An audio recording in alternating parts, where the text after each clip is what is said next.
বক্তব্য রাখবেন বাংলাদেশ জাতীয়তাবাদী ছাত্রদল ময়মনসিংহ দক্ষিণ জেলা শাখার সম্মানিত সভাপতি বাবুর রহমান রানা।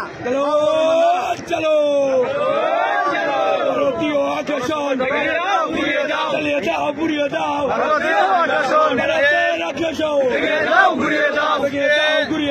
ভারতীয় আগ্রাসন। তাৎক্ষণিক এই বিক্ষোভ মিছিলে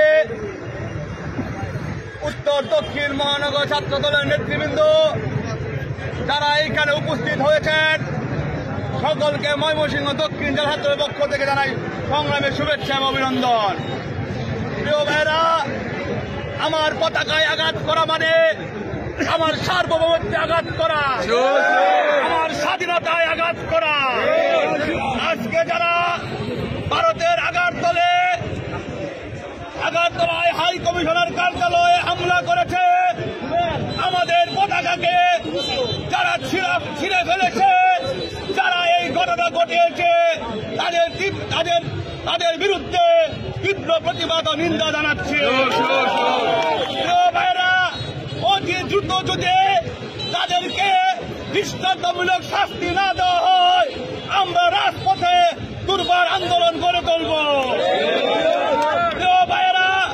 আমরা স্বাধীন হয়েছি দিল্লির গোলামি করার জন্য না।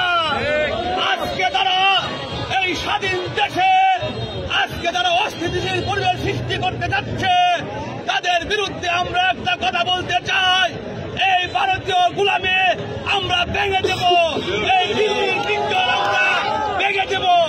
আমাদের দেশনেত্রী বেগম খালেদা জিয়া বারবার বলেছেন, দেশের বাইরে আমাদের বন্ধু আছে, কোনো প্রভু না।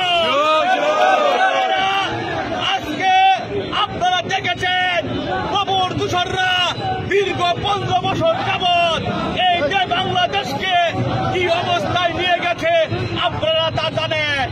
এই ফেসিবাদ ঘুরে আছি না, তিনি কিন্তু নিজেই স্বীকার করেছেন, আমরা ভারতকে যা দিয়েছি তা সারা জীবনেও শোধ করতে পারবে না। আপনাদের মনে রাখতে হবে যে ষড়যন্ত্র চলছে এই বাংলাদেশকে নিয়ে, আমরা সকলকে ঐক্যবদ্ধ থেকে সেই ষড়যন্ত্রের মোকাবেলা করতে হবে। আগামীতে আমরা যে কোনো আন্দোলন সংগ্রামে সকলে ঐক্যবদ্ধ থাকবো ইনশাআল্লাহ। একটা স্লোগান দিয়ে শেষ করছি, ভারতীয় দালালেরা হুঁশিয়ার সাবধান, হুঁশিয়ার সাবধান, ভারতীয় দালালেরা, ভারতের দালালেরা হুঁশিয়ার সাবধান, হুঁশিয়ার সাবধান, ভারতীয় দালালেরা, ভারতের দালালেরা হুঁশিয়ার সাবধান, হুঁশিয়ার সাবধান, ভারতীয় দালালেরা। ভারতের আগ্রাসন রুখে দাও, ঘুরিয়ে দাও, রুখে দিবে জনগণ। ভারতের আগ্রাসন রুখে দিবে জনগণ, রুখে দিবে জনগণ। ভারতীয় আগ্রাসন, ভারতের আগ্রাসন ভেঙে দিবে জনগণ, রুখে দিবে জনগণ। ভারতীয় আগ্রাসন। খুদা হাফেজ। বাংলাদেশ জিন্দাবাদ, বাংলাদেশ জাতীয় ছাত্রদল জিন্দাবাদ, আগামী রাষ্ট্রনায়ক জনাব তারেক রহমান জিন্দাবাদ। সকলকে ধন্যবাদ। প্রিয় সহযোদ্ধা ভাইয়েরা আমার, আমরা